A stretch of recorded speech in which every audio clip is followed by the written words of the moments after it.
श्री भगवद गीता का महात्म्य अध्याय 2। श्री भगवान बोले, हे लक्ष्मी, प्रथम अध्याय के महात्म्य मैंने तुम्हें सुना दिया। अब दूसरे अध्याय का महात्म्य श्रवण करो। दक्षिण दिशा में पुरंदरपुर नामक नगर में श्रीमान देव शर्मा नामक एक विद्वान ब्राह्मण रहते थे। वे अतिथि पूजक, स्वाध्यायशील, वेद शास्त्रों के विशेषज्ञ, यज्ञों के अनुष्ठान करने वाले और तपस्वियों के प्रिय थे। उन्होंने उत्तम द्रव्य से हवन करके दीर्घ काल तक देवताओं को तृप्त किया, किंतु उन धर्मात्मा ब्राह्मण को शांति न मिली। वे परम कल्याणमय तत्व का ज्ञान प्राप्त करने की इच्छा से प्रतिदिन सत्य संकल्प वाले तपस्वियों की सेवा करने लगे। इस प्रकार शुभ आचरण करते हुए उन्हें बहुत समय बीत गया। तदनंतर एक दिन उनके समक्ष एक महात्मा आए। वे पूर्ण ज्ञानी, आकांक्षा रहित तथा शांत चित्त थे। निरंतर परमात्मा के चिंतन में लीन होने से वे सदा आनंद विभोर रहते थे।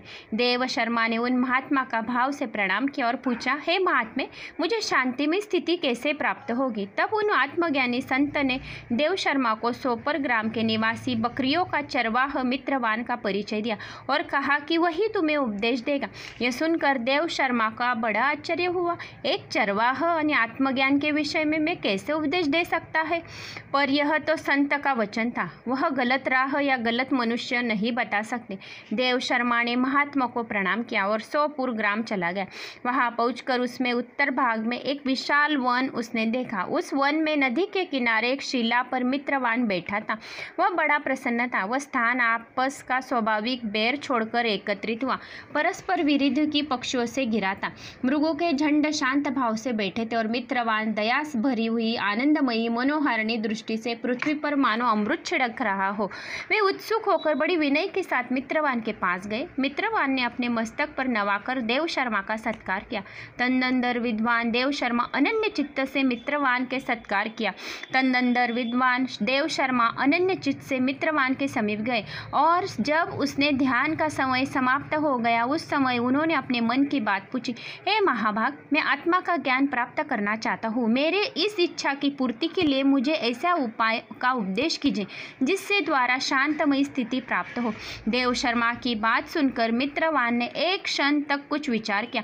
उसके बाद कहा, हे विद्वान, एक समय की बात है, मैं वन की बकरियों की रक्षा कर रहा था।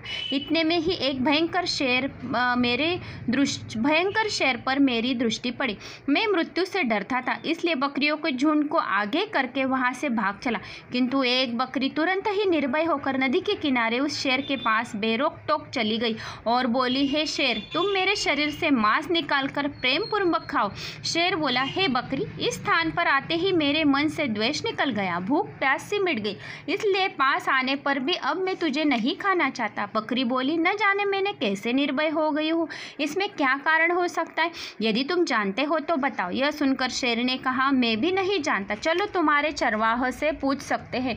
मैं बकरी और शेर वन में ऋषि के पास गए और प्रणाम करके मैंने ऋषि को सारा वृत्तांत बताया। ऋषि ने कहा, हे अंजापाल, मैं तुम्हें प्राचीन वृत्तांत सुनाता हूँ, वो सुनो।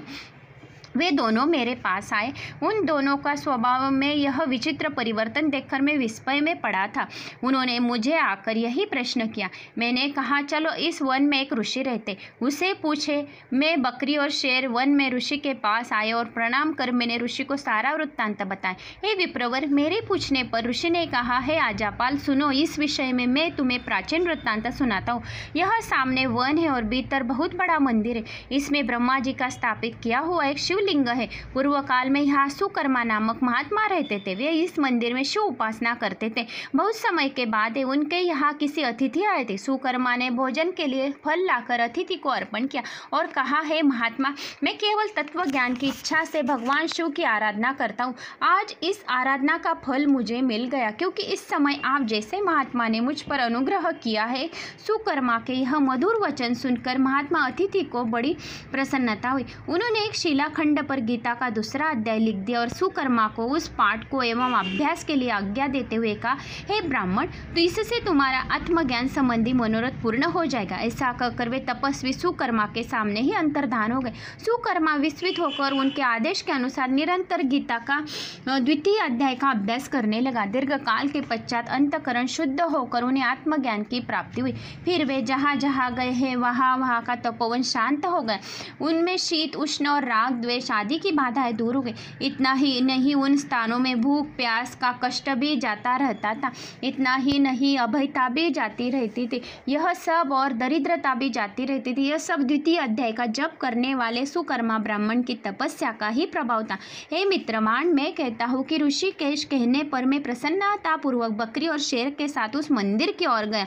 वहां आकर शिलाखंड पर लिखे हुए गीता के द्वितीय अध्याय को मैंने देखा और पढ़ा। उसकी आवृत्ति करने से मैंने आत्म साक्षात्कार पा लिया। वह शेर और बकरी भी नित्य गीता जी के द्वितीय अध्याय का पाठ ध्यान से सुनने लगे। समय आने पर वे दोनों वैकुंठ लोक की प्राप्ति हुई। अंत है ब्राह्मण, आप भी सदा गीता के द्वितीय अध्याय की आवृत्ति किया करो। ऐसा करने पर आत्मज्ञान और मुक्ति तुम्हें प्राप्त होगी। श्री भगवान कहते हैं, प्रिय मित्रवान के कहने पर देव शर्मा ने उस अध्ययन किया और उसे प्रणाम करके पुरंदरपुर की राह ली और वहां से किसी देवालय में पूर्ववक्त आत्मज्ञानी महात्मा को पाकर उन्होंने यह सारा वृत्तांत निवेदन किया और सबसे पहले उन्हीं से द्वितीय अध्याय को पढ़ा था। उनसे उपदेश पाकर शुद्ध अंतकरण वाले देव शर्मा प्रतिदिन बड़ी श्रद्धा के साथ द्वितीय अध्याय का पाठ करने लगे। अंत उन्होंने परम पद को प्राप्त कर लिया। हे देवी, यह द्वितीय अध्याय का प्रभाव है। तो यहाँ द्वितीय अध्याय समाप्त होता है।